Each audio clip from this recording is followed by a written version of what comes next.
There we go. Hello, everybody. Welcome back to the RationalInvestor.co's Daily Brief. Dun, dun, dun. I see lots of people over on the YouTube page. I see Matt. And I see Joseph and Lincoln. Lincoln, I think I showed everybody. Lincoln and James had a cool hookup there. And James sent me the picture of them meeting. I thought that was so awesome. Actually, I think it was Lincoln who sent me the picture. So awesome. Hopefully I showed that to you guys yesterday. But anyway, welcome back, everybody. We got a nice full lounge. We got a few new people on the site that are in the hangout this morning, going, what the fuck is a daily brief? Well, get ready, people. We're gonna rock your butt. Oh, Keith here is saying that ETN is forking on the 28th, 29th, May 20th, I think. Okay, so May 30th. All right, so we got 28th, 29th, 30th, and 20th. Thank you, Thomas. And of course, Thomas bringing in some comic relief. How are you doing this morning, Mr. Bear? I'm doing good. How are you? Good. I was even telling Thomas this morning, got to give a big thank you.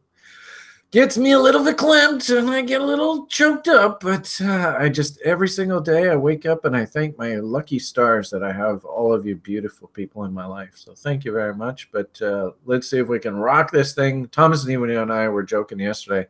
This hour goes by so fast. It's such a pleasure. It's such a treat. So, all right. Where do we want to begin first? Of course, I've been having lots of fun on Twitter, bantering about with people. I don't know whether there was anything earth-shattering that I was tweeting out this morning, but a couple things sort of, came to my attention. It was interesting. Somebody yesterday, actually, someone that I respect in the industry, Simon Dixon, he runs that Bank to the Future. He put out a video with a couple kids that do a YouTube show kind of thing, I was a little surprised that he was like, technical analysis is not that relevant. And I was just like, what? You got to be kidding me. So I did a very polite response to their video, sort of detailing, and really, I hate to say it, but this is exactly why we do what we do. And I believe that, I think all of our ideas should start with a good fundamental driver. I mean, we always want to try and be investing in have decent fundamental stories, whether, it be a structural story or an insider participation or a new product or whatever. It's my cornerstone of my career that if we can just sprinkle in a little bit of technical analysis to try and prevent us from like buying into overbought markets, and identifying like realistic areas that we should be thinking about buying against lows, that kind of stuff, that it can greatly enhance our returns. If you want sort of why the hell does Brian do this? I thought this summary write-up that I did the other day, yesterday, in response to their video, I think summarizes exactly what I do here and why. And the long and short of it here is, we've produced some just fabulous traders here that have made a lot of money. So the proof of the pudding is obviously in the eating. And I think our performance, speaks for everything that we talk about. It was interesting, Thomas, before we got even going, he apologized for quote unquote freaking me out. But I on balance, and if I came across yesterday as sort of freaked out by this, I just wanted to know what laws this guy actually broke. So I'm very curious to see how this story developed. And I guess the scuttlebutt is, if you're going to be moving around more than, I think it's like $10,000 in a month or something like that, the feds want a piece of your ass. So anybody who is buying and selling crypto and Bitcoin for third parties, just be aware of that you better have your shit in order. And I also mentioned, too, that the Canadian regulators are coming down hard on some sort of sketchy Canadian crypto exchanges. So, and also I said here, too, The great part about what we do here at TRI is this isn't part of our life. We don't have to worry about any of this shit. Everything that we do is above the board. And really, we just come into the market as market participants and just do our business. And that's the irony of this game, is that there's so many people who don't know how to do what we do that they end up going down the illegal route. They end up going down the immoral route because they don't understand what it is that we all know and do on a daily basis. So, just an interesting perspective on how the wrong way to do this game.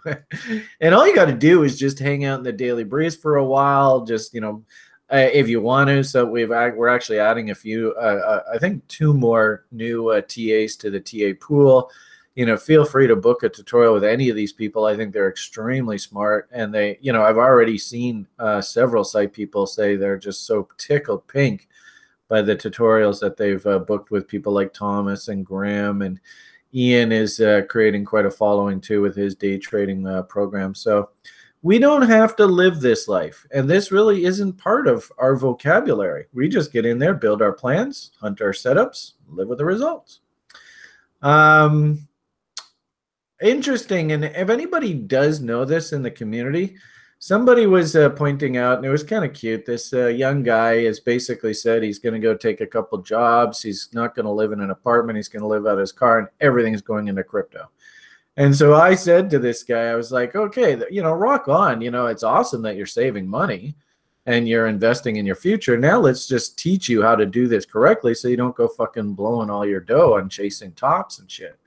So if anybody knows this guy, and I think he's in Southern Ontario, if I'm not mistaken, Garrett, I don't know, you're in Southern Ontario. If you know this guy, there are a bunch of people that have actually come out and said that they will actually fund his course fees. Like this guy said here, he'd be more than happy to go in on half of the price of this thing just to get him in the program. And I said, sure, fucking A, man. So, yeah, check the parking lot. I don't know where he is. But if anybody knows about him, and that's the kind of karma that I love, right? Mike, you're in Ontario. I think this guy's in Ontario. So let's get him into the fold. But the school program, and as I see Colby here is said that he's just started in the level 1. I think John, who we gave an invite here to get into the Daily Brief this morning, he just started. So there's lots of new people on the site. So anyway, just kind of a funny Twitter kind of talk. It was interesting yesterday. Thomas and I were sort of talking a little bit about the European zone situation. I was doing a little bit more work in this, and it turns out that the populist, leftist-leaning political parties have won a minority government in Italy. And the gentleman that they're putting forward to be the prime minister is a very anti-Euro gentleman, obviously anti-austerity, all that kind of stuff. And so this is sort of the big driver of what's happening with Europe right now. So if you want a nice little background read up on why Europe is acting the way it is and why the Italian bonds were going crazy yesterday to the downside, there's a nice little backup for you. Okay, so I think that's basically all that I wanted to rant about here first thing this morning. Mr. Bear always has a wonderful schedule for us, and I talk way too much. So, Mr. Bear, where do you want to take us first thing today? Should we bitch about the banks first? If you like. You can never go wrong in this community bitching about banks. All right, then let's bitch about the banks. Anyone that's following legislation that's going to be passed in the United States knows about the potential repeal for the Dodd-Frank law. And this essentially was passed in accord kind of with the Volcker rule. And anyone that knows what the Volcker rule was, it was basically to keep banks from getting too big by not being able to trade their clients' deposits on risky investments. Well, now there's a senator by the name of Bill Crapo. I'm not making this up. He has proposed a bill to repeal this specific rule in the Dodd-Frank law, and even most of Dodd-Frank is going to be repealed, I believe, soon. This is up for discussion on, I believe, the Senate floor very shortly. And what this does is it allows banks to increase the amount of assets that they have. Right now, most banks are limited to $250 million in, I thought it was 250 billion. That part said 250 million. But anyway, what this allows banks to be, this allows banks to become bigger than what they were after the financial crisis of 2008. And there's a lot of information coming out that banks are making record numbers of profits. So all these bankers are like, hey, what's the problem with giving us way more leeway and giving us more rope to operate with a bigger amount of capital? And the senators and the lawmakers are going along with it. And that's because they have all these powerful lobbyists in, giving gifts and doing whatever they need to do to lobby these senators to get what they need done, because this is a huge industry. And everything that we're doing here in crypto is essentially a threat to that industry. And using crypto to eliminate the middleman of the banks is what I think is kind of the goal here. And the fact that these guys are going back to the way that they were after having this precedent set for 62 years, and then it was repealed in 2010 or 11, I believe, and now they're planning on putting it back again. It's just like, it's punishment. It's really frustrating to see the banks are allowed to do things like this, that they can take risky bets, that they're going back to the same levels that they were prior to the 2008 collapse. And they're just setting things up almost the same exact way that they were before the collapse. And I think it's criminal, and I think it's completely unfair to everyone here in the United States that the banks get this kind of freedom. And just because they're posting new profits or record profits doesn't necessarily mean that things for the banks are great. It just means that they're getting the legislation, they're getting the regulators to help them make this kind of money. I'd even argue that the stimulus package went straight into the bank's pockets and didn't end up where it was supposed to be, which was my pockets. Everyone else in the United States, the struggling lower class, middle class, whatever you want to call it, those are the people that kind of stimulus should be targeting, and it's just not getting there. And this is just so frustrating to see, and it's so nice to see that something like crypto has come along, and it's supposed to put the power back into the people's hands, but unfortunately, it's really hard to reach the lower income classes with something like crypto. Sure, people that don't have access to banking, crypto gives them that ability to transact, and I think it needs to happen faster. I mean, this kind of, the writing's coming back on the wall so much faster than it had before 2008. It's just so scary. And you see this, it's not just going to be a domestic threat in the United States with a banking crisis. I mean, we talked yesterday about what's going on in the Eurozone. Brian just said that the guy that was installed in Italy is anti-Euro. We had Juliet de Klerk talking about how she thinks that the dollar is going to crash. And, this just goes to the whole narrative that things are broken. Things have been broken, and we've just been putting on a Band-Aid. And you can't put your finger in the proverbial levee wall because there's a small leak in it. It's only going to last for so long before the whole damn wall breaks down and the water comes flowing everywhere. So I think this is a perfect segue. Sorry, I'm ranting. I tweeted about the fact that Uranus has now suggested that a move is about to happen over the next 7 years.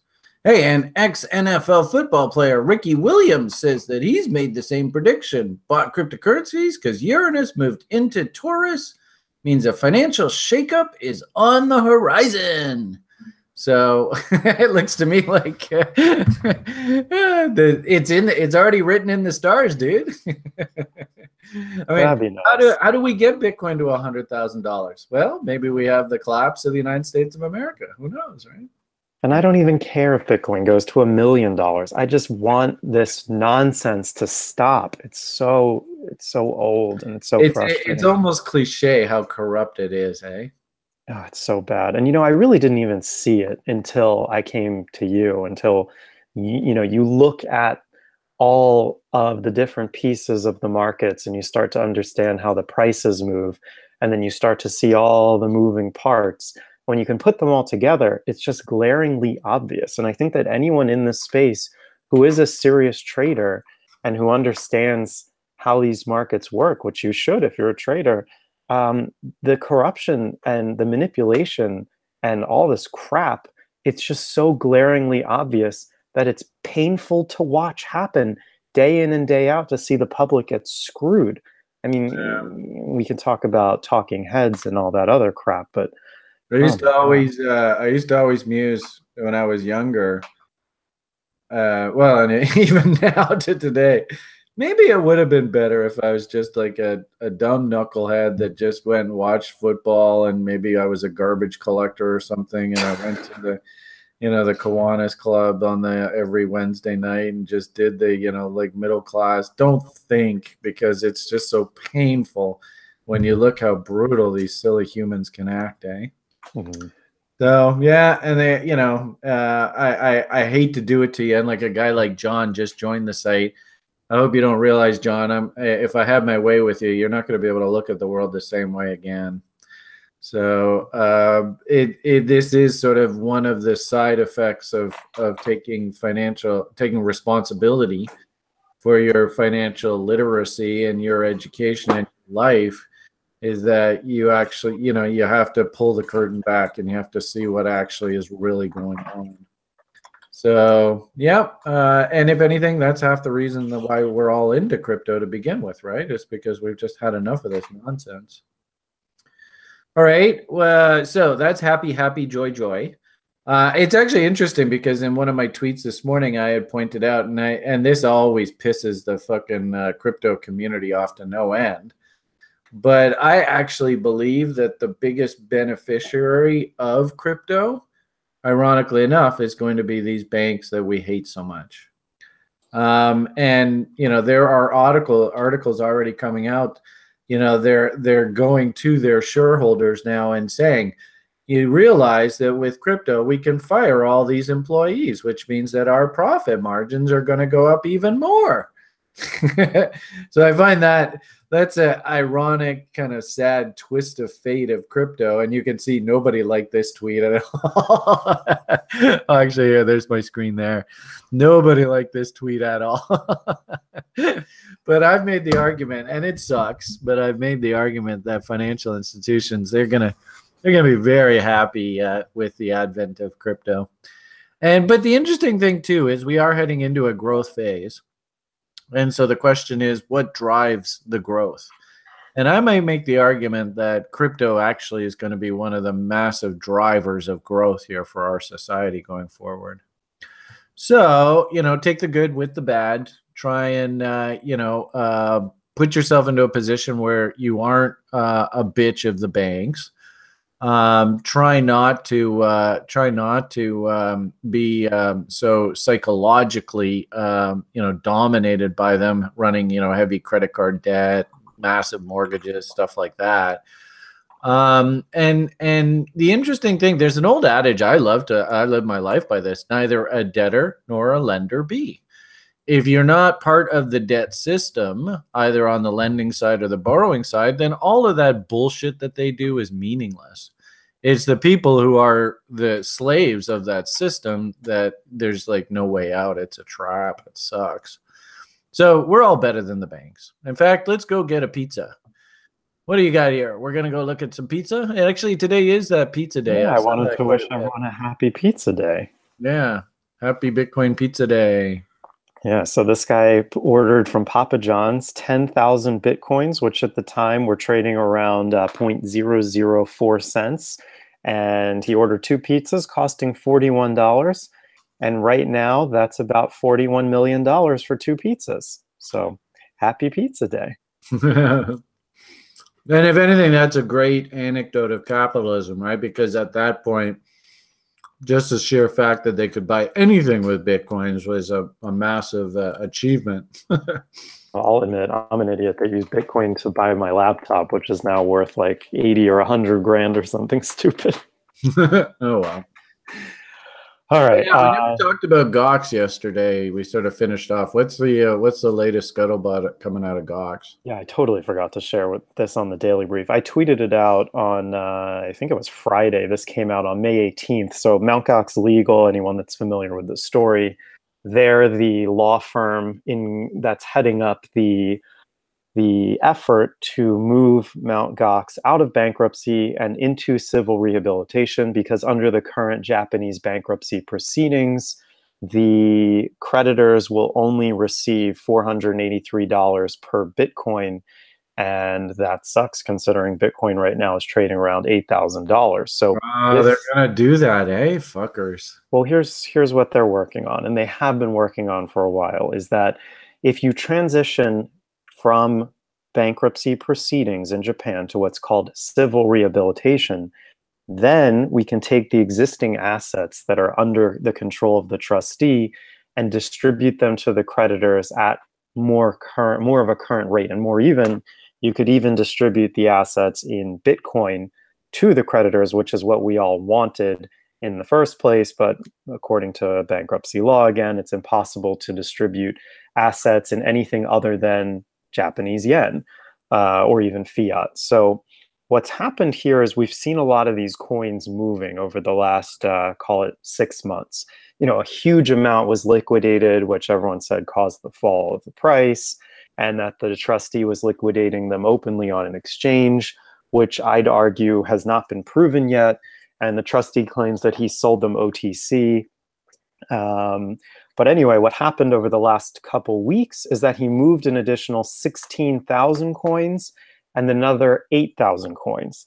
Now, the reason for the initial liquidation was to cover the initial creditor's amount that was claimed under bankruptcy. So anyone that has a claim, you're at least guaranteed the $483 per Bitcoin at this point, if civil rehabilitation doesn't proceed.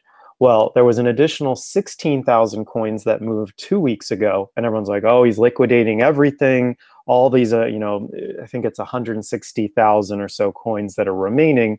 All these coins are going to be moved and liquidated. So the whole market's going to crash. So everyone's kind of at the will of the trustee here. Well, he only liquidated those 16,000 coins to cover additional fees.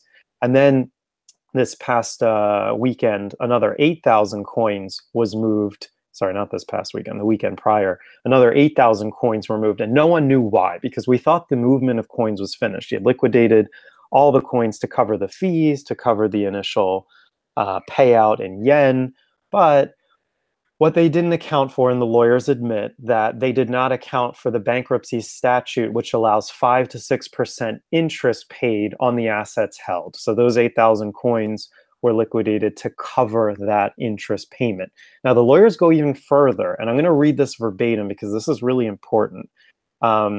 Goes, our lawyer has met with the trustee and has had conversations with his team. He's asked me not to divulge the details he shared with me, but the information he gave me left me confident that civil rehabilitation will be approved.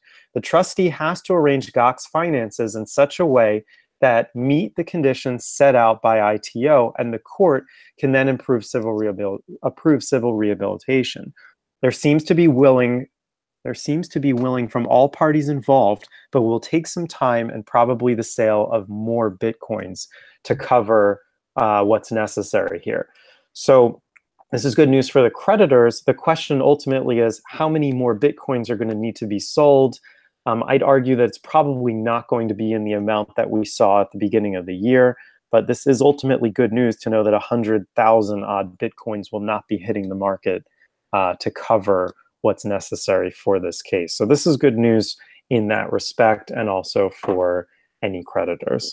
I might argue it would be better for this space that guy just fucking blast the market, just fucking tank it, 160,000, hit the bid, and just get it done, right? And just rip the Band-Aid off. This, day by day, slow trickle. This is like, what is it, a Japanese, or what do they call it? Japanese water torture, Chinese water torture. Anyway, right? This day after day of just this soap opera is probably more detrimental to the market than anything else. But yeah, It is frustrating. deaths, yeah.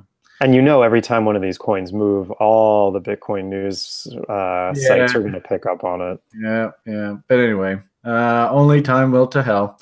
I think on balance, we've talked lots about our weekly price chart. This is a very wide trading range, and I wouldn't be surprised whatsoever to see us have to trade back down against these lows and also against these highs over the next while. I mean, just get used to it, guys. This is sort of our playground for the next while. And I do know there's lots of people that are rooting for this dump against these lows to buy down in like the 5,000 area.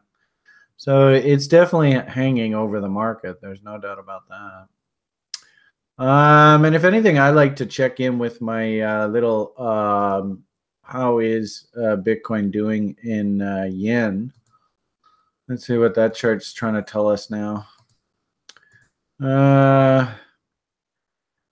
Nothing's really changed here, which sucks. I still think we're ABCDing our way down here. One thing I found interesting, theoretically, we're coming to the end of this 52-bar cycle, and we should be heading into a 26-bar up cycle. So hopefully that plays out, and you can sort of see RSI is trying to form some sort of bottom down in here. So we'll see how that goes. If we get a nice W here, then we know that, hey, at least we're back in business. But actually, it's interesting, through the whole, coin conference thing in New York, and nothing's really changed a heck of a lot here. One thing I was really worried about is watching both Stamp. It carved out an inside bar reversal yesterday, and who else was it? Here we are. The forwards, the OKCoin forwards, may be wondering whether Mr. Gox was going to be acting. He carved out an inside bar reversal, and like the swaps, BitMEX carved out an inside bar reversal, all against these sort of moving averages where we sort of expect resistance to come in. Institutions are still sitting bearishly biased. One thing I did like, which actually surprised me a little, was that the Bitcoin yen chart, and also, and this surprised me, Phoenix, they have not carved out those inside bar reversals. All this really is, and you can see it on the Phoenix chart. I've got all my Gann, fixed square levels on here. It's fascinating how we're just bouncing between these Gann levels. But all this did was it actually, the fractal itself will confirm now on a move through that low, the low of this morning. So if we're really lucky, we just sort of stabilize here, put in a nice little inside bar, and continue our way higher. I was pleased to see that, because I mean, frankly speaking, unfortunately, I think Brian's a little too emotionally attached to Bitcoin. We do have quite a bit of crypto exposure. So, I am biased to the upside, which, probably isn't healthy from a trading perspective. But I was a little concerned, yesterday, and especially with us, flirting with losing Gann angles here and stuff. I was quite concerned about these inside bar failures, but it's interesting how some are doing it, but other exchanges aren't. So I'm still on the fence right now. I would say, based on my sort of speed bump theory, you can see the speed bump, how powerful it is. And our simple rule is, you're going to take the market structure signal leaving the speed bump. You could see we could not leave the speed bump here. If we crap out and go through this low, then we are going to get market structure on the other side of the speed bump. So I think your sort of line in the sand right now is against these lows. And I was encouraged, some, community members and stuff are like, well, I'm not really seeing meltdown here. I'm seeing just more sort of sideways right now. And I thought it was interesting too, when we pull up the futures markets, the Chicago boys, really, it almost looks to me like this was very well orchestrated. We gapped higher. Notice the reload zone. All they did this morning was just dump it into the reload zone. And it's interesting. Hopefully, can everybody see the divergence that's starting to form here? So I'm feeling a little bit more comfortable with the idea that this low is going to hold. And maybe we're going to see some more exploration back to the upside. And of course, this is Tuesday, so today and tomorrow's kill zones are probably going to define how the rest of this week works. So if the plan was, because keep in mind this was through the weekend, the market launched itself higher. There was no fucking way Bitcoin was going to take off, and the New York boys were not going to be part of the party.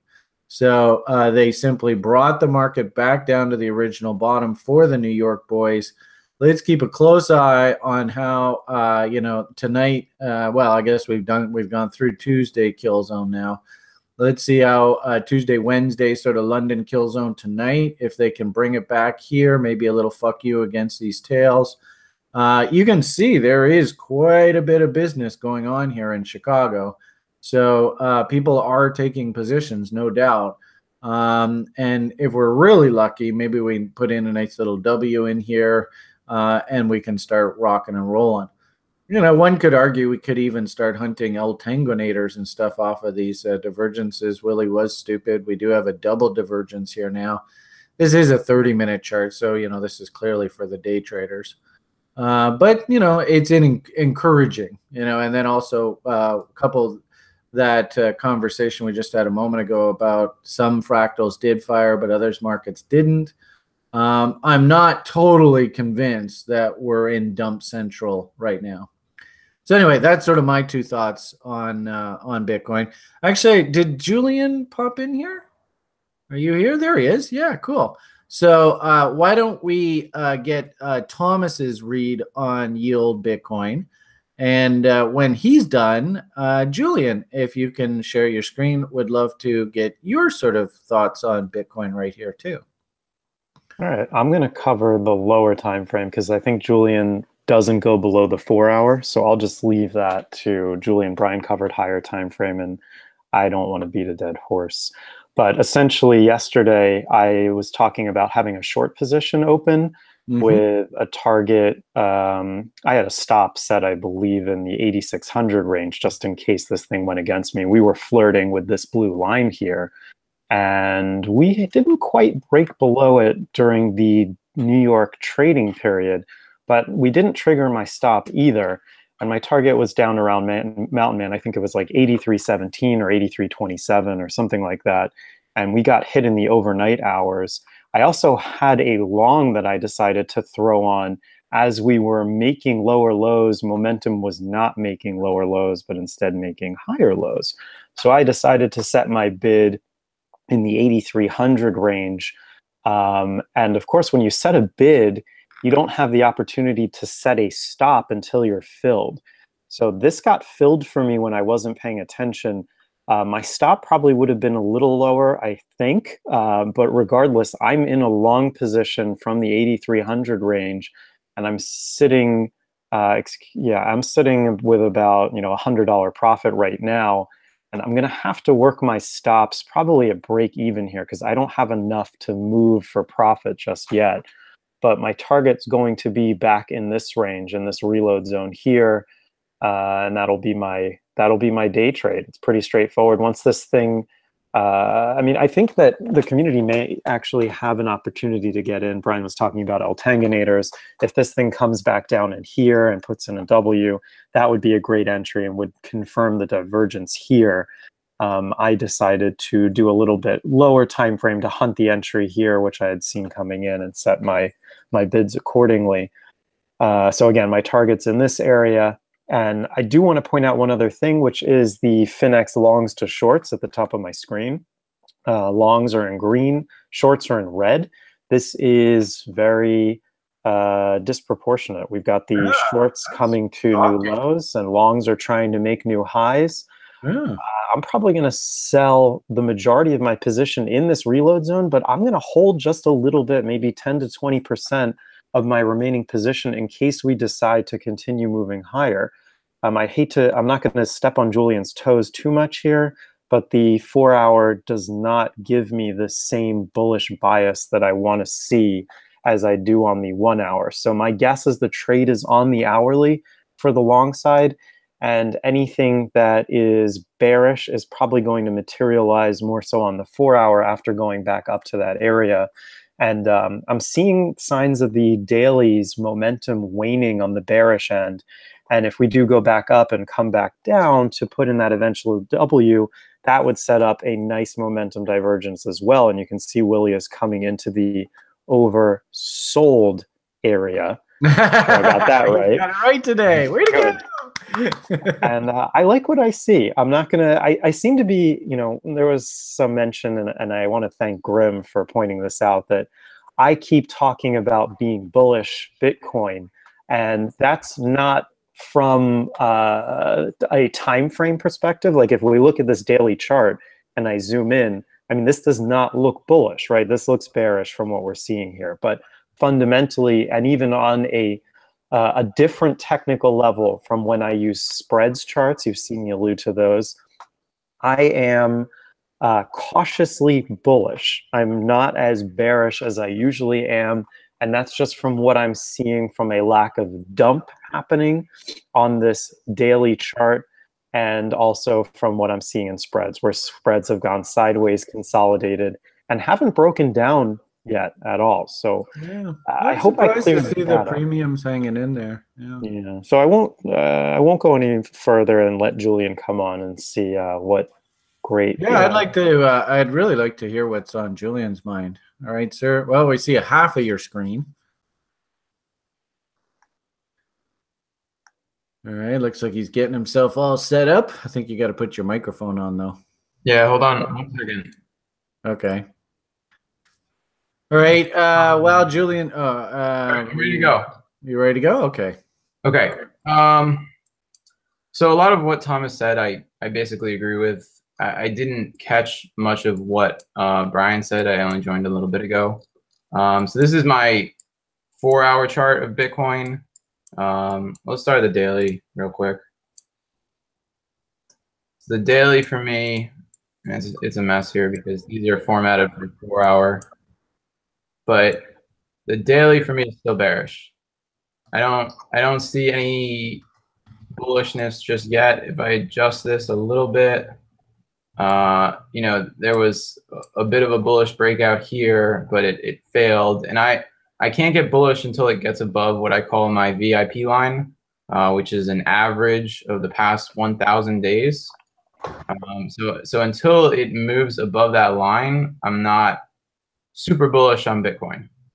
But I'm not super duper bearish either. I'm kind of in between. I'm honestly not in a trade right now. I'm not. Everybody knows that I hedge our altcoin portfolio to protect it against losses. I'm not in any hedges right now. I did try to hedge 2 times in the past week using an hourly chart, and both times I was stopped out. And luckily my stops are short, so I wasn't hurt too bad. But this has just been, up and down and up and down, and they've really been messing with people. Like if you look at the 4-hour, I got really excited the other day because I had a 4-hour breakout here, and I got stopped out. So I had a trade on from here. It was right there, and I got stopped out here. And then I was like, okay, hopefully we'll go higher. But I saw that I have my, I don't know if people know about this. It's called the Keltner channel. If anybody's curious about it, I use a 100 length, 100 period, and a multiplier of 1.2. That seems to work well with Bitcoin. So it just stopped right there. And then it reversed. But if we look at the trend here, there's like a little holding pattern where we could reverse here. I like Thomas's idea on the lower time frame of a long. If I was going to take a long, this is where I would take it. And ironically, his level of 8,600 lines up kind of where, well, it's right here. Thomas, were you showing Yeah, I'm forwards. You're a Coinbase, so the forwards are going to have a higher premium. Yeah, that always confuses me. So if I was taking a long, I would stop. If I'm on Coinbase, I would set it right about here, 8,470, right at the bottom of this Keltner channel. Your target? That would be my target for the long. I would probably sell half, and then I'd maybe sell another half here, or maybe even a quarter and let the rest run.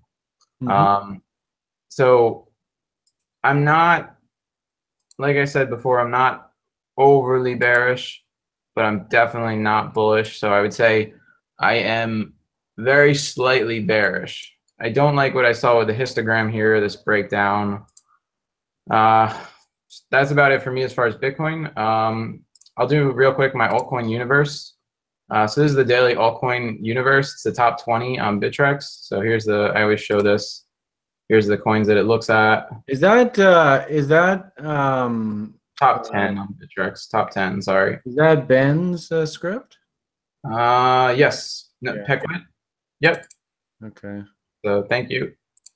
I really love that script. It's served well over time, and it seems to be consistently accurate. So this is the actual market of those top 10 coins right here. This is stochastic RSI of it, and this is an RSI of it. We look at the RSI. Here was your long back in the beginning of April, and then your exit point would have been, your first exit would have been up here sometime, and then your next one would have been in the beginning of this month. I personally do not go long on any altcoins unless I see this chart as bullish. I know you get the occasional one that bounces up, and that's awesome if you've gotten them at those really low reload zones. I'm a little more cautious, where I feel like the whole altcoin market kind of moves together, and I want to get in when the big party starts. I don't really care about missing little parties. Again, that's just me personally. So I need to wait to see something break out higher from this line. Until then, I love that RSI study on your altcoin index. That's so fucking cool. Yeah. So I wouldn't touch it, especially because the stochastic RSI is down here. Whenever it's down here in the gutter, it's not that it's oversold or anything. It's that there's going to be continued selling until you see it move above this 20 line. You're not going to see anything move higher. So this is very bearish for the altcoin market. That's it. That's all I have. Okay, Mr. Happy. I want to ask, what we looked at this yesterday with Brian's altcoin index, and it looks to me like your altcoin index is the same thing that Brian used on the brief yesterday. I was asking about EOS and why that's not in there, and I would even argue that if you go to CoinMarketCap and take the top 10 coins and plug those in there, I wonder if that would make the chart look differently. And I think I'm gonna update it. I'm gonna update it today. I'm gonna go in and I will add. Well, pull up the list, Julian. I think EOS is in your list. I thought I saw it there. Yeah, Benjamin says there's a Binance index. Like, it'd be cool to see, the Bittrex. Benjamin, you originally made this. Have you updated it at all? Do you have an updated one you could share? The Bittrex alt chart and go show code like you did earlier. Not that one, not the RSI. No, I know. Hold on. Yeah, I think that the altcoin index or the market cap has just changed so much. You've got NEO in there. So are any of those old that should be taken out, and we should put EOS in there? The only one I could think of is ETC. We could put in EOS right now here. Yeah, ETC is not in the top 10 anymore. That's number 17. So. And QTUM is also not there. Benjamin's linking me to the new script. He's got an updated one. That's what I wanted. Oh, EOS isn't on Trex though. Okay, so yeah, if you look at my screen, I'm looking at Benjamin's script. He's got EOS here. It says Bittrex doesn't list EOS, so I don't know how he does that. But there is his new index. Here's his updated one. Let me plop that in here. There's got to be a way of making an alt index that if you take the coins on Trex, coins on Binance, combine the two of them and get a nice conglomerate of what the altcoin market looks like across both exchanges. Because I don't think it's... Does this have to max out at 10, Benjamin? Can we add more? Benjamin says, I took by... do you want to come off, Benjamin? Have you got a microphone? So let me move this up. I don't think they look that different, Thomas. This is Binance top 10 with EOS included. Can you show the code real quick? Hold on, let me merge them together.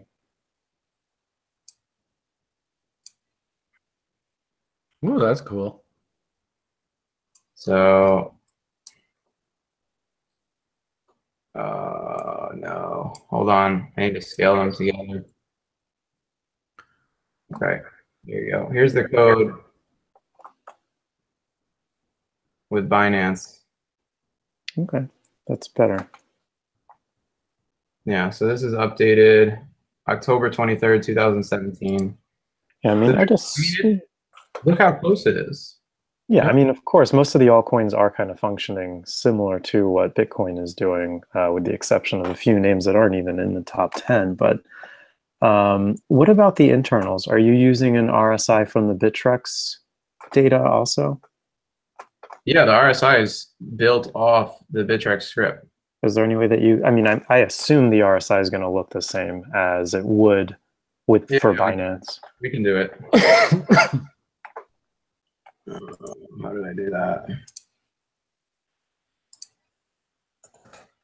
Okay, so everyone can see how to do this in real time. Yeah, look at that. We're having a live tutorial. Yeah, I mean, hell yeah. And talk about value. Everybody pay attention, take notes. Julian's showing you how to build a chart. All right, so let's merge them now. Yep, basically the same.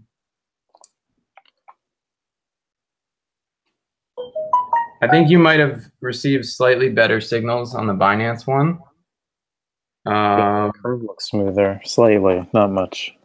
I like the Binance signals better. I actually might switch to that, but overall, it seems basically the same. Yeah, it's whatever you use, it just doesn't look nice. Yeah, Raph sort of nailed it. Yeah. For everyone listening, go ahead. Never heard this before. What are we supposed to think if you ever see Julian's RSI smiling at you?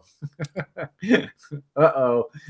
Yeah, there's the smile. Oh, boy.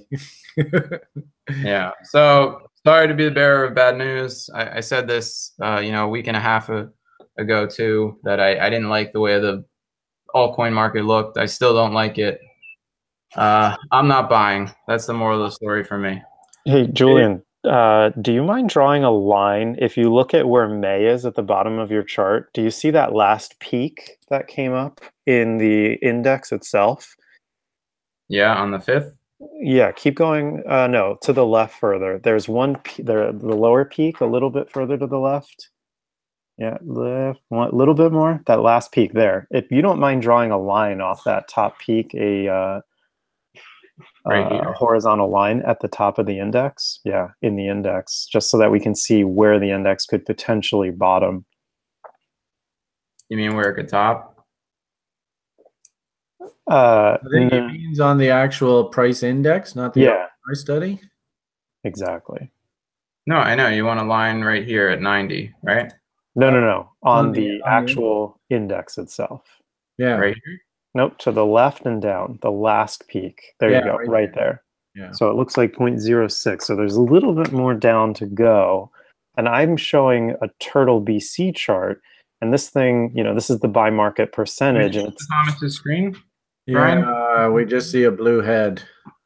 Oh, oops, I'm not sharing. My mistake. 1 second. This is interesting because blue head though. Yeah, this kind of corresponds a little bit with what we're seeing on Julian's chart, because this thing is breaking down, has broken down, is retesting the original breakout zone from the bottoms and is trying to find a bottom. I mean, for the last couple of weeks, this has been doing nothing but going down. And that's what happened the last time. This thing kept, tanking and then eventually bottomed. So maybe a little bit more down according to Julian's index, and then according to this buy market percentage. It just doesn't look like everything's falling out of bed. It just kind of looks like it's slowly going down. That's as far as what I see. I mean, do you see this thing just completely collapsing, Julian?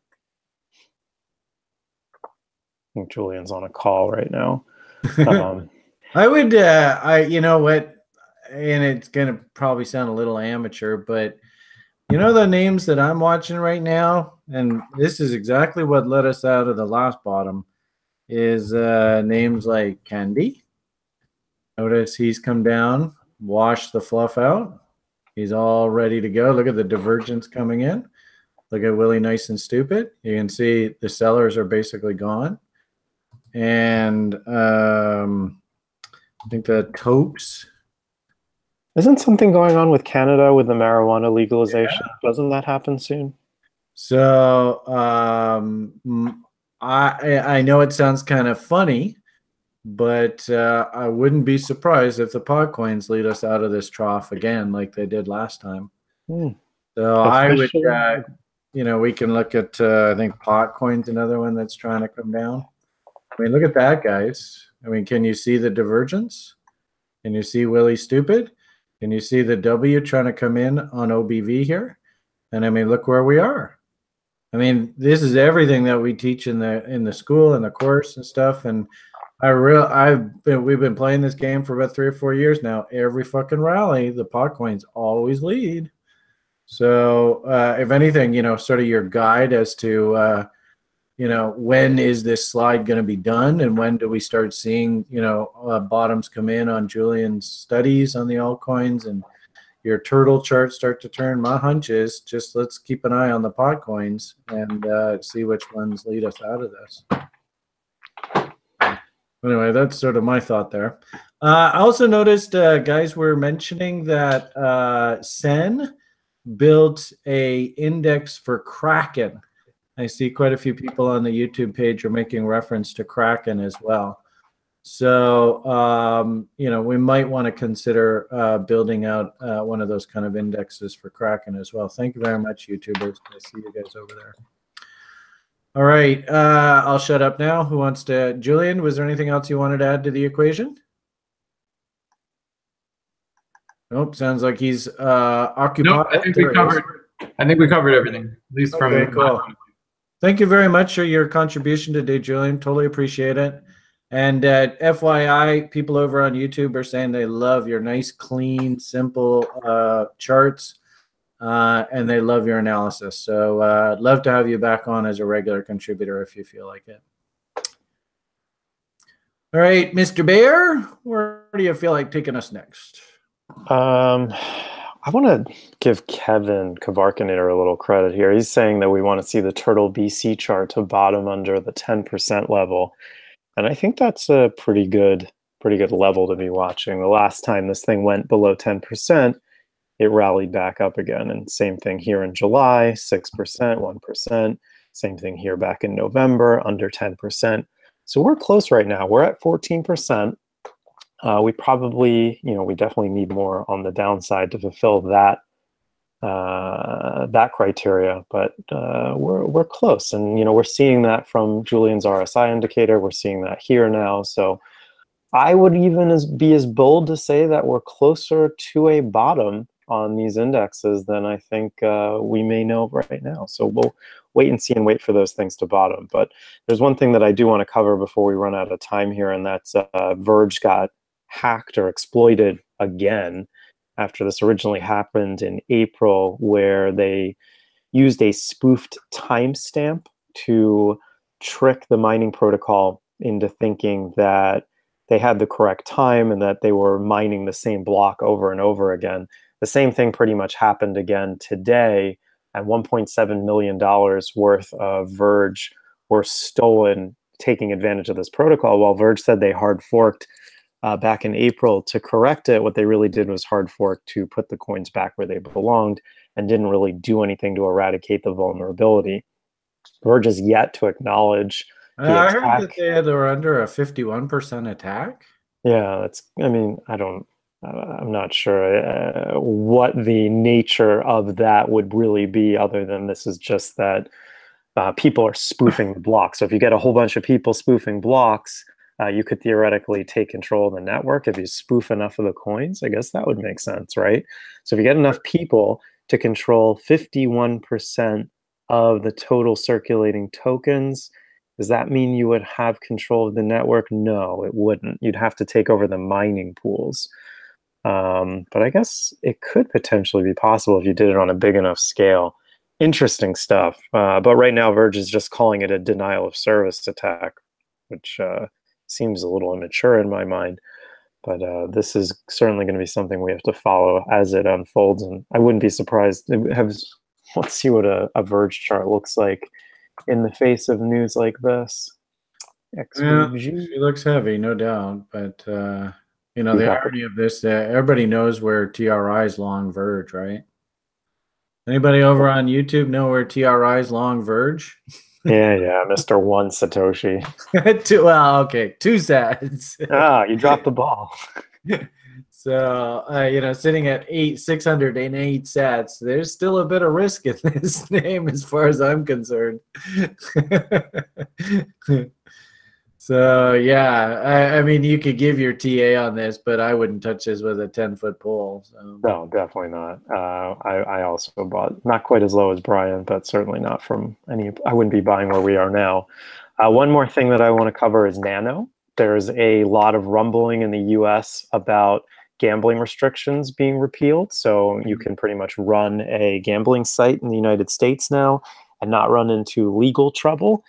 Well, one of these companies by the name of PvP.me is an esports market, and they have roughly 150,000 registered users where they take $4 million bets, according to this article. And what they've come out and said is that they're going to be taking Nano for their sports book because it's fast, it's reliable, and it's easy. So Nano is now entering into or being used in the sportsbook betting industry. And I know we covered Nano last week, that they were having issues launching their wallet because right now the only way to own Nano is through an exchange. I don't think I've seen anything about Nano being able to launch their wallet just yet. And that would probably explain why this thing is still sitting so low. Yeah, the chart looks pretty heavy. Yeah, this thing broke below my initial entry here and looks pretty crummy. I mean, this is like the last area of the last resort, I guess you could call it. And after that, I mean, you can see it bottoms in. I mean, this thing on the weekly chart is put in a NEM. So I don't know. Yeah. Tough one on that. Well, and I think what we said in the broadcast was if they lose these railroad track lows, maybe just walk away, you know. Yeah. Nibbles, okay, you know, if you can ride it out, but technically speaking, pound the table, this thing's got a lot of trouble written all over it, which is sad because I would have thought that that kind of news would have at least brought some bidders back to the market, but that didn't do anything for it, did it? No. So interesting fundamental development. And if anything, this is a great sort of analogy of that rational analysis. If you want to like really high octane your trading,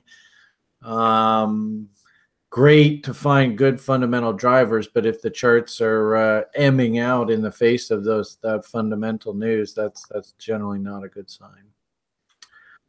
So Daniel says, I think they have a class action suit or something. So that's interesting. Jacques here says, and Nano had problems with BitGrail and a hack. So it sounds to me like they've got, that's BitGrail. I'm not quite sure if those are connected or not. So. All right, interesting chart there on Tron. I don't know whether I could be a buyer of that on your screen you're presenting right now. Or did you have thoughts on this Tron? Well, yeah, it's too late to be a buyer here. I mean, if you're a Brian Beamish, you got to be buying down here. Tron is launching their mainnet in the next couple days. So I think that's why this has gotten so much traction, and there's a lot of hype around that. Other than that, there might be a bot in there if you sort of like zoomed in on like a 4 hour or something. You might be able to find a bot to trade that continuation pattern. Before we go today, one of our news site members, and it kind of sucks that I have to mention this, but one of our news site members asked me just to take a quick boo at one of his coins. And he asked about this ETN trading on Cryptopia. Interestingly enough, it actually looks very similar to this sort of nano kind of conversation, that if we lose these old previous lows, we could be in for some trouble. You notice that they did take it down into that level and and put in a double bottom here. So, you know, hopefully for you, whoever bought this, you were a buyer around this area. If you were a buyer up top, then, you know, I mean, you're just dying 1,000 deaths right now.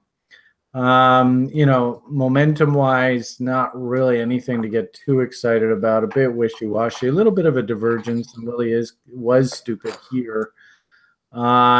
Nothing to really get too excited about. What you'd really like to see is, you know, there's definitely some gaps. If you were thinking about being a buyer, you can see there were some interesting levels down in this area that are just getting addressed now. So, you know, I think very simply put, if we lose this level here, you're probably looking at trend continuation. Further down we go. If you're a bull, you would desperately like to see a floor come in here. You know, if I was running the Nanny Nibbles portfolio and somebody came to me and said, you know, Brian, what do you think about taking an initial position? I wouldn't have a problem nibbling off of this. You can see there's lots and lots of upside to go here. But a little disappointed that this double bottom didn't translate into a bigger trade. I think probably, you know, looking at that horizontal support and resistance, then if we apply our sort of reload zone concept, I could totally see guys like, you know, Kavarkanator and Ian and all them, you know, hunting long setups through this window here. So that's about 250 sats or so. So it ramped up to 300 and change, a little bit muted of a rally, which is a bit disappointing. I don't know how many coins are out on this thing, but I'm getting the feeling this thing, it feels heavy. So let's see what we got here. Oh, they're not even telling us. That's a little bothersome. So I don't know how many coins are out on this thing, but, you know, the fact that it put in this bottom and that's the only thing it could generate as a rally, little disappointing. If these lows can hold and then she can get her butt back up here, then that'll form a massive W and you'll know, okay, whew, you know, things are okay. For the time being, you're sort of like, this is kind of like, I see a lot of pros, they'll come in at levels and they'll put on a position and then they just have to watch it. They have to watch how it breathes, how it acts. If we start rolling over, you can see the buyers just really are not showing up here. Then they might just hop off and take that very small risk, right? And just say walk away. You know, like I said, Nanny Nibbles, I really wouldn't have a problem taking a nibble off of this, but this is definitely not bet the farm. And you know, that's about the absolute best that I can say of this. If anything, though, you know, I like these kind of markets versus, you know, at the end of the year, December, January, people were coming to us and saying, you know, like with the assets up here, then, you know, is this a buy? And we look and we go, holy Jesus, well, there's the bottom way down there. There's no way I can be a buyer up here. At least now they've taken the fluff out of this story. I don't know what the 7 billion is, that 21 billion eventually. Yeah, so that's pretty darn heavy. That's not a name, you know, structurally wise that I would be that interested in. And Benjamin saying that the daily volume here is pretty pitiful, only about 4,500 bucks. So I don't know. I mean, new money coming into this space, I think I'd like to see a little bit more anecdotal evidence of a bottom before like really placing some serious bets. I don't mind the idea of taking a little nibble here. But you know, if you did buy up top here, you're going to be sitting underwater for a while. There's no doubt about that. So somebody asked me to take a look at it. It's not really the best story. I apologize. I can't go, oh, fucking load up. This thing's going to the moon.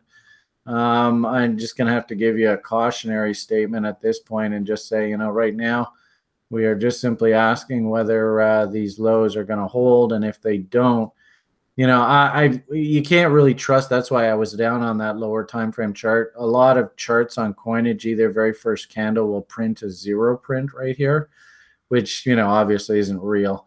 So I wanted to see where the floor was on those lower time frames, and it looks like we are basically at the line in the sand. So please, at this point, if you can just, you know, whoever asked me about this, you know who you are.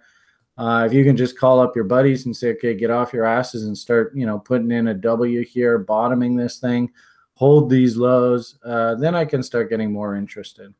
But you can even see, right, MACD's got this big old M working, yuck.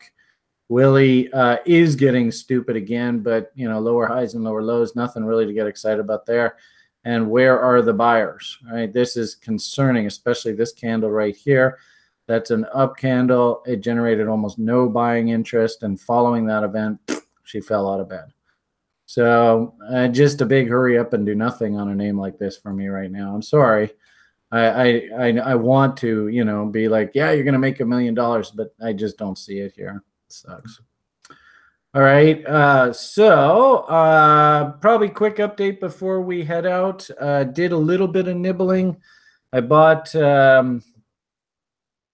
I bought two very, very, very small little nibbles because I'm just sort of, you know, like accumulating coins that we had sold almost all of our positions up top. And I looked at the books and I just didn't see, we just didn't have much. And I looked at the chart and I go, gee whiz, I would like to have a little bit more of that.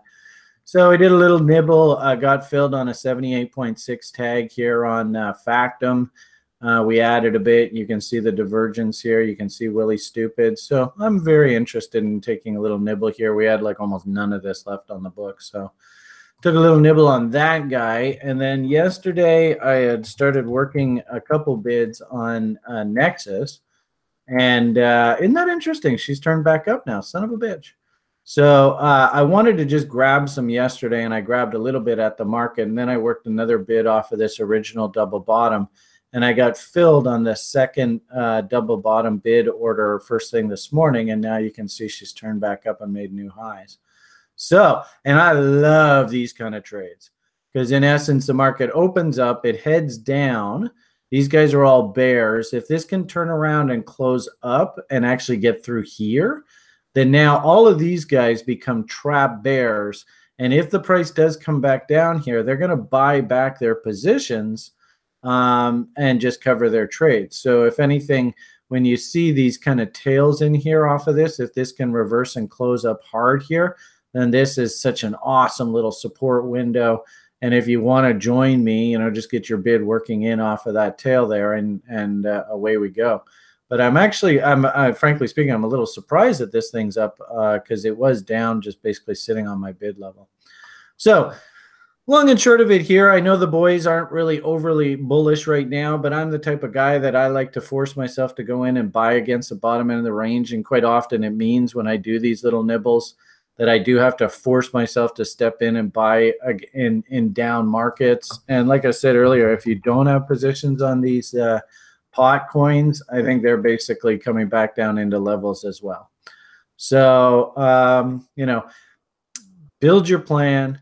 Identify the type of risk taker you are. You do not have to bet the farm down here. The irony of it all is if you go and throw like 0.025 BTC into this and it goes up even back up to these candle bodies, that's a 5x just on a test of this candle body peak. And of course, if this thing does any of this kind of shit, you know, wicks and tails like to be eaten through the summer, well, you're buying drinks, man.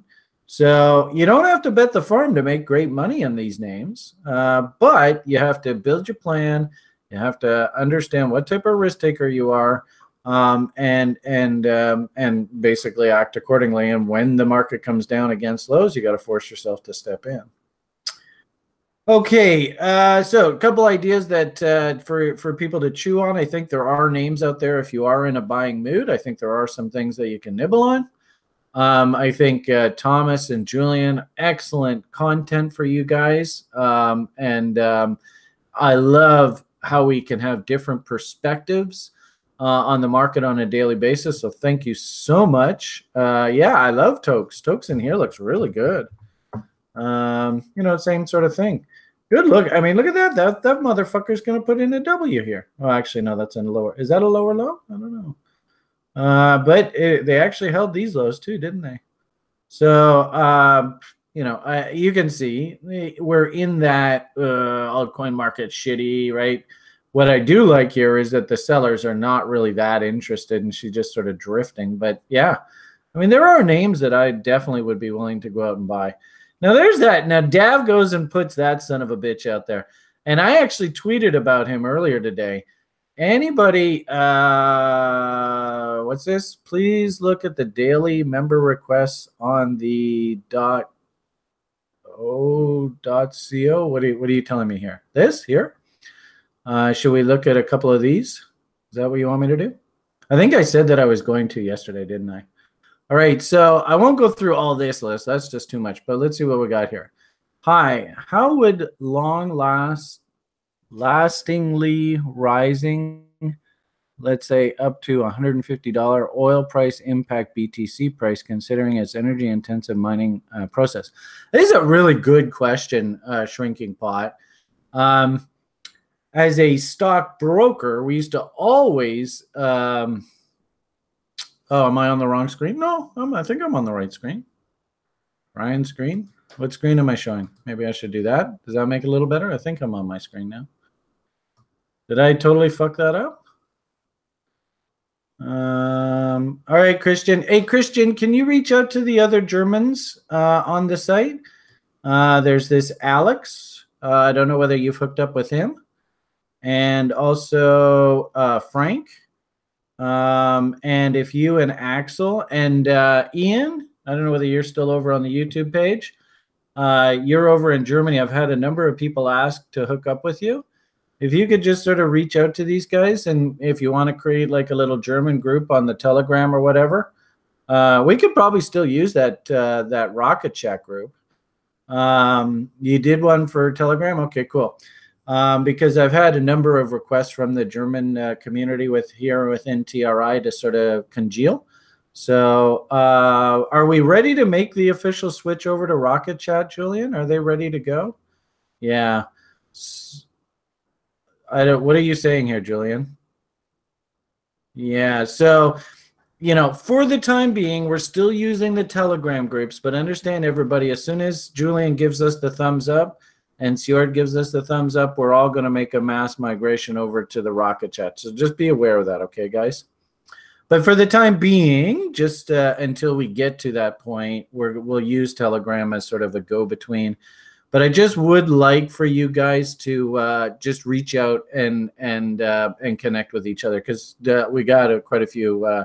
Yeah, totally awesome, Christian. Fucking amen. And if these guys are in the school, Alex, Frank, if you're in the school, then Christian's already, he was in the school term last term. Then you guys can just stay over in Rocket Chat if you want. We're not all there. That's why we're here. Yeah, okay. Thanks, Benjamin. Okay, let's keep moving this train forward. We're already about 20 minutes over for today.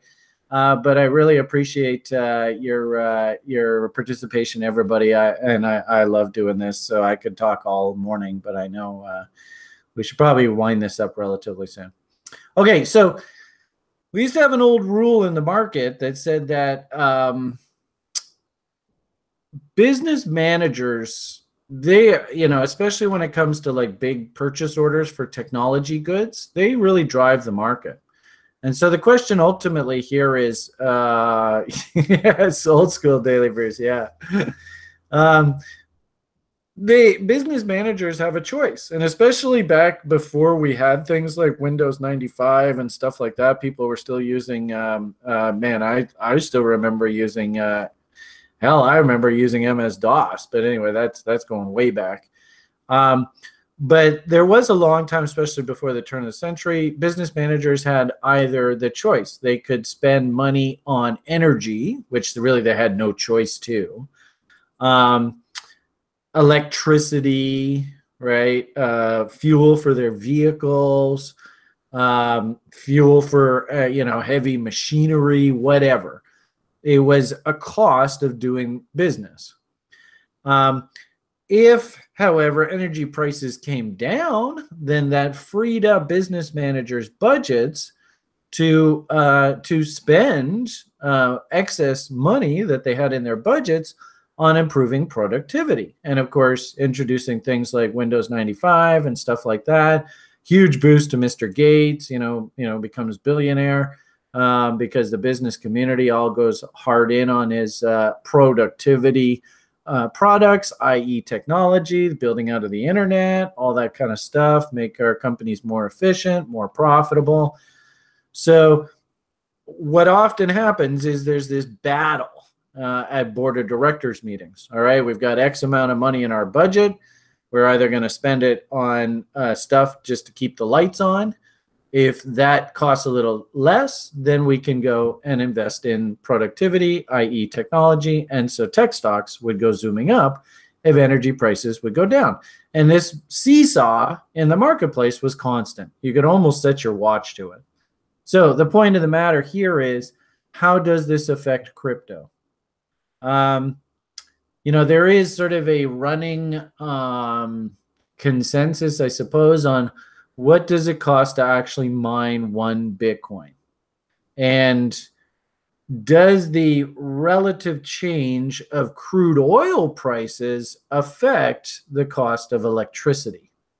Frankly speaking, I don't think that crude oil prices themselves are so significant, because most of the electrical power plants in, say, North America, and actually for the world for that matter, actually still run on coal. I don't know whether you guys are aware of that. And there was a big push in the 1990s and the early 2000s to move away from coal towards natural gas. And so when natural gas prices started rocking and rolling, wow, you really saw it bite into tech. So, one might make the argument that the natural gas price took off there in the late 90s, early 2000s, and went to just astronomical levels. And that's one of the reasons why the dot-com boom collapsed. But that's here nor there. The point of the matter here, the question specifically is, if oil prices do go zooming up to $100, $150 a barrel, how does that impact the mining process? Frankly speaking, I don't think I'm actually in a position to be able to give you a completely educated answer. My knee jerk, my gut reaction is, and I think we've seen this to a certain degree, energy prices bottomed sort of January, February-ish. Graham, of course, and I think Graham was even posting it in the lounge. He's been riding a crude oil long trade since basically the bottom. And I think here it is here. I can just, whoops, oh boy, better not kill that page. Here is his trade. And so it doesn't surprise me that that crypto is actually under pressure given this move up. And as you can see, it looks like on Grimm's chart, he's looking for like $85 a barrel. I don't know whether we can really reach up above 100. You can see the market is getting egregiously overbought. I do like the idea, when I look at my long-term crude charts, I've had this on for quite some time. My bot here takes us up into actually a shorting window. So I don't know whether we're going to, and if anything, the fact that people in the public are actually going to start talking about $150 crude again, well, that is probably the point at which, the market's exhausted. I do really like the idea of 80 some odd dollars a barrel and then coming right up against this original market structure failure level right in this reload zone. I like that thesis. I think that makes a lot of sense. I think Grimm's going to do well on his trade. I just, frankly speaking, I don't see us getting through this massive traffic area anytime soon. or maybe it's some crazy short-term spike and then we have to come right back down. You can even see now on the profile, the actual buying interest up here is starting to thin out relative to where the POC is. So I do like this as a trade. It makes a lot of sense to me because I've been thinking for quite some time that Bitcoin should ultimately trough sometime here in like July. That was sort of my day-by-day rant at the beginning of the year. I was looking for Bitcoin to ultimately bottom sometime in the early summer here. So could that bottom in Bitcoin correspond with this top in crude here? I think actually that makes a lot of sense. The actual specific numbers of what is the impact of $1 movement in crude oil prices on something like cryptocurrency, frankly speaking, I wouldn't be able to answer that. It's a great question. And if anybody scouring the net, scouring Twitter, Facebook, whatever for leads, if you happen to run across any kind of conversations heading in that direction, I'd love to do some more work on that. Very, very good question. Hopefully, my general rules of thumb over time have helped you get a little bit better handle on that. I think it makes a lot of sense that technology is under pressure while energy prices are moving higher. I think that makes a lot of sense. And if I'm not mistaken, if we look at the stock market, I think tech stocks in general are kind of just floundering here, right? They haven't broken out to new highs, and we're just up. You could argue this is probably just nice, comfortable reload zones. This is sort of our head and shoulders thesis. If we top out here, and you can see that tech stocks have kind of run into a brick wall here. So it makes complete sense that as energy prices are rising, technology names are finding it harder and harder to find buyers. I think that makes complete sense. What is the direct correlation? The one-to-one, $1 movement in crude equals this impact on crypto in particular? I wouldn't be able to answer that question specifically, but very, very good question and a good conversation to be having. That tells me that you're thinking about the dynamics of how this sort of intermarket analysis, intermarket relationships play out, and how a cost of energy directly affects something like crypto. That's a very good question. All right, next one says here, hi, Brian, can we look at ETP BTC chart in the daily brief? Why not? What the hell? That was EPT. Did I get that right? No, doesn't sound right. ETP. Oh, it's close.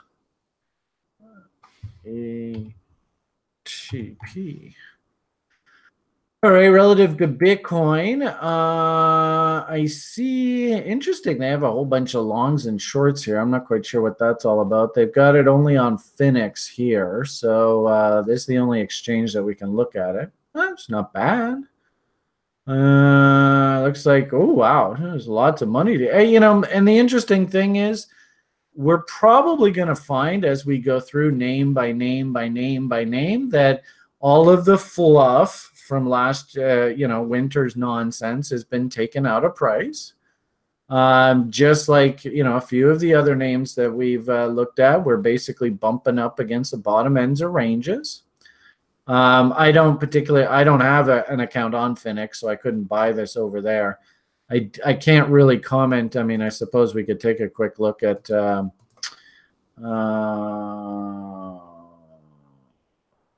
does anybody have the coin market cap page handy? All right, well, we'll try and figure it out right here. And coin market cap, there we go. Just a quick sort of structural look at this thing. Metaverse. Not loading. 55 million and only 36 million in the float. Love it. That's awesome. That's sexalicious. It's got $32 million market cap. That's respectable. In the day, 2 or 3 years ago, we would have thought that that was actually pretty rich. The fact that there's only in this billion-dollar crypto market cap kind of world, that's not outrageous, right? Could we see this jump to 60 million? Sure, that really wouldn't be that big of a deal in this space. Technically speaking, you can see where the high ends of the range are. So we're down here bumping against the bottom end of the range here. Is this nibble worthy? Absolutely. I wouldn't have a problem going and nibbling on this. You can clearly see where the W, the double bottom, will come in. And if you want to start to talk, like, all right, the trend is up and it's turned up, well, you can see exactly if this thing gets up above this 150 area here. Versus Bitcoin, right? You want to make this really simple on yourself. You'll know that it's starting to trend higher when we're up through this level. And this is often why I like to do sort of this nibble strategy. And then if this W does come in, I can always add to the position. I wouldn't have a problem if somebody came to me and said, well, Brian, isn't this a cute little W that's trying to come in here? And is it worth taking a shot off of? Yeah, well, there is the W. And if we change this to a line chart, you might see it really well. Yeah, well, actually, that's a lower low, isn't it? So it's sloppy. I wouldn't say this is well-defined. I think, on balance, if somebody asked me, I'd say nibble-worthy, pound the table on a nice close above this area here, because that'll confirm that big W. I think it's probably in your best interest to go and see if there's some sort of fundamental driver. Is there some sort of reason why this thing might rally going forward? It's only listed on Phoenix. So you always have that potential of somebody coming in on the buy side because they're going to be listed on Binance or Trex or whatever. And then, of course, does it have new wallets, new product? Is there a marketing campaign, airdrops, all that kind of stuff? What is the fundamental reason that's going to cause people to want to step in on the buy side here? But location-wise, this is a really, really good example of exactly what I was talking about with that Simon Dixon and those guys who did that video up. Fundamentally, you might have thought this was a great story and come in and bought at the top end of the range here because fundamentally, awesome story, just buy it. And you're just sitting on a fucking dead asset for like 6-8 months. You could wait for the W's to start to form and give yourself a little bit. Hell, you could even have bought just this W here. And even right now, you're just like, man, well, I'm underwater, but there's not a hell of a lot going on. If you can just force yourself, and this is just sort of the very basics of TA, that I'm not going to chase. I'm not going to buy markets near the top end of their ranges. I'm going to force myself to do things like reload zones and try and force myself, Joshua and his gaps. I think he was posting a couple other demon gap hunter charts yesterday, and it's just beautiful to watch guys working bids at gaps in the market because it's just so poetic. This is the absolute reason why I love TA and why it makes such a difference. You might even get like a double or a triple out of this. Well, these guys that bought at the top of the market are still waiting just to get back to break even. It can make such a big, big difference, guys. So you want to go in and nibble off the bottom end of the range. Don't have a problem with that whatsoever. You want to start, higher octane bets, and you want to start to, maybe take a little bit of leverage. You want to maybe do Joe 6-pack, right, where you're going to risk half of your money on the trade. Let's just wait for the W. Let the W come in, and then just let's see where the wind takes us. Okay, so hopefully that helps you out there. Last one we have here, fuel on Binance. I hope you guys are enjoying this little extra bit that we did today. I hope this wasn't too long for you. We'll look at it versus Bitcoin, I guess. Oh boy, well, this looks a little tough. I hate when I see these monster tails like this. Now this went down to 82 sats. There's an old saying in this silly market, wicks and tails like to be eaten, kind of like you see this big tail, right? And you're right in here and you're going, there's no way that tail's going to be eaten. And then the fuckers go and roll over. And eat the tail. So that's a little bothersome. Whenever I see this, it always gives me a big old pause. I don't know whether this is a function that the order book just emptied out and somebody had to panic dump and they just hit anything and everything they could. Was this a fat finger? Somebody panic dumped and they really didn't mean to sell all the way down there, but they did. Now that's an interesting image. Is that a train? is that from the wedding the other day? Is that a bridal veil? I'm not quite sure where Thomas is going, but I guess he's getting a bit bored with my commentary, so he's posting these pictures in the lounge. Nom nom pizza. All right, so looking at this fuel, looking at the fact that we V-topped and now we're just making lower highs and lower lows, really no comment. There was a bit of a bottom that came in here. I suppose if you want to take shots against these lows, I really wouldn't have a problem with that. But me personally, I've learned my lesson the hard way. When I see this, I cannot just go in here and blindly buy. I've got to see, divergence come in. Got to see Davos. Got to see W's and oscillators. Got to see W's in price. Got to see moving averages crossing bullishly. Or, maybe just do yourself a favor, throw your stink bid somewhere in this tail and see if you can pick up some cheap coin. I mean, here we are at 772. This goes all the way down to 82. Oh, fuck me. So be careful here. I definitely would be very cautious with this name right here. There's no hurry whatsoever in my eyes. Probably the floor that you really want to watch is against these lows here. So notice that dump right into that level there, right? If we come back down into that area, eat most of that tail, then start putting in W's and bottoms, OBV turns, Willie's nice and stupid, we get out of there, then okay, I think maybe you've got something. But for now, I wouldn't be in a big hurry to do anything on this thing.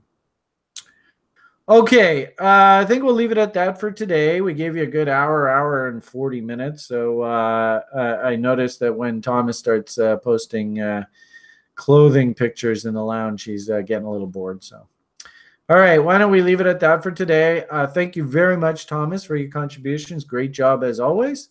Thank you very much, Julian, for your awesome analysis. Brilliant stuff.